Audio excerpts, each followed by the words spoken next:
एकीकडे आठवडाभरापासून परभणी जिल्ह्यातील विविध पंपांवर डिझेलची टंचाई निर्माण झालेली आहे। अनेक पंप आजही बंद आहेत आणि दुसरीकडे इंधनाच्या दराचं सत्र सुरू आहे। आज तिसऱ्यांदा पेट्रोल आणि डिझेलचे दर वाढलेले आहेत। आपण बघितलं तर एकीकडे डिझेल मिळत नाहीये, दुसरीकडे दरवाढ केली जाते। आजही परभणी जिल्ह्यातील ज्या ज्या पेट्रोल पंपांवर डिझेल उपलब्ध आहे त्या ठिकाणी एकीकडे वाहनांच्या ज्या रांगा आहेत त्या अनेक किलोमीटर पर्यंत रांगा लागलेल्या आहेत आणि तेवढ्याच रांगा ज्या आहेत त्या कॅन घेऊन शेतकरी असतील, ट्रॅक्टर धारक असतील, जेसीबी चालक असतील किंवा इतर वाहनधारक असतील यांच्या या कॅनला अशा रांगा लागलेल्या आहेत।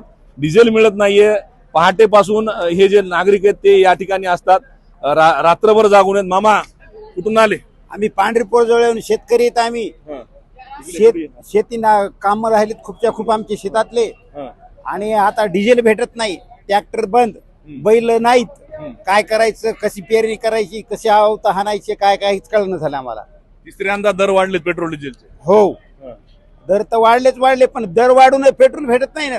काल आम्ही त्या गंगाखेड रोडला गेलो, 2 टाक्या अशा ठेवल्या, दोन्ही टाक्या गायब झाल्या आमच्या। अशी अवस्था झाली, कोणी कोणाला मानिचून झालंय आणि ते टँकर वाले, डिझेल वाले, मोठमोठे लोक काय करायलेत, 500-500 हजार लिटर न्यायलेत, आम्हाला 20 लिटर भेटून झाले। शेतकऱ्याची एवढी परिस्थिती बेकार झाली साहेब। काय म्हणणं सरकारकडे? आमचं म्हणणं एवढंच, शेतकऱ्याला जर केलं तर पेरण्या होताल, शेतकऱ्याला डिझेल तुम्ही दिलं तर पेरण्या होताल, नाही तर बैल राहिले नाहीत, कोणी हाणणार राहिलं नाहीत, प्युअर आता ट्रॅक्टरवरच धंदे झाले समजे। आणि आज जर तुम्ही शेतकऱ्याला नाही दिले, धंदे नाही झाले, तर उद्या पेरण्या कशा करायच्या? पेरण्या कशा करायचा असा प्रश्न आहे। किती वाजल्यापासून रांगेत आहेत? सकाळी 5 वाजल्यापासून रांगेत आहे। रेट वाढलेत आज पेट्रोल डिझेलचे 110 रुपये झाले। 2 दिवसापासून आज रुपयानं, उद्या रुपयानं वाढत राहिले। 92 पासून आज 4 दिवसामध्ये 97 रुपयापर्यंत रेट येऊन पोहोचले। आता आणखीन 4 दिवसामध्ये 100च्या पुढे नेऊनच घालणार। 100 तर पोहोचलेच आहे आणि याच्या पुढे किती जातील काही माहिती सांगता येत नाही। आणि विषय झाला असं, सकाळी 5 वाजल्यापासून लागायचं, 10-11 वाजता, कधीतरी 11-12 वाजता लाईनला यायचं, पण त्याच्यातही भेटेल ह्याची गॅरंटी नाही। चालता पेट्रोल डिझेल संपून चाललंय। शेतकऱ्यांनी जायचं कुठं? आणि विशेष शासन सांगते शेतकऱ्याला द्या डिझेल, द्या, पण पुणे द्यायचं आणि पुणे इथं आलो, पंपावर आलो, थोडा वेळ चालले, पंपाचं डिझेल संपलं म्हणाले तर गव्हर्नमेंटचं ह्याच्यावर काहीच नियंत्रण नाही।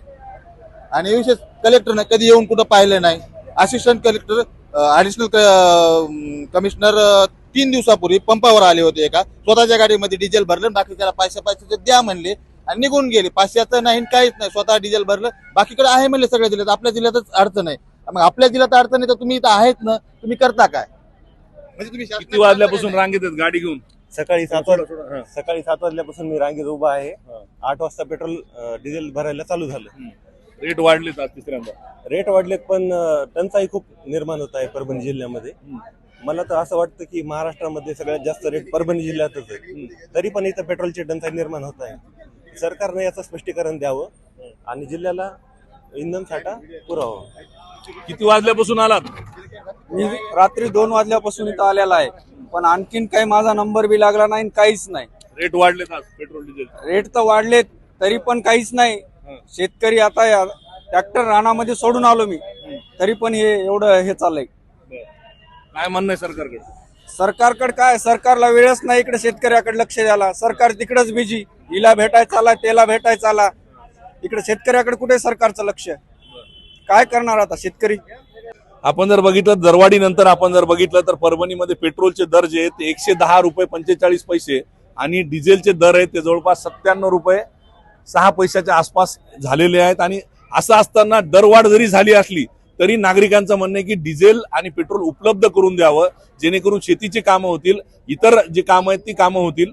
आणि असं असताना दरवाढ एकीकडे सुरू आहे, एकीकडे डिझेल टंचाई सुरू आहे। यातून आता कधी मार्ग मोकळा होणार याचं अजूनही उत्तर जे आहे ते मिळत नाहीये। कॅमेरा पर्सन व्यंकटेशसह पंकज क्षीरसागर, एबीपी माझा, परभणी। एबीपी माझा, उघडा डोळे बघा नीट।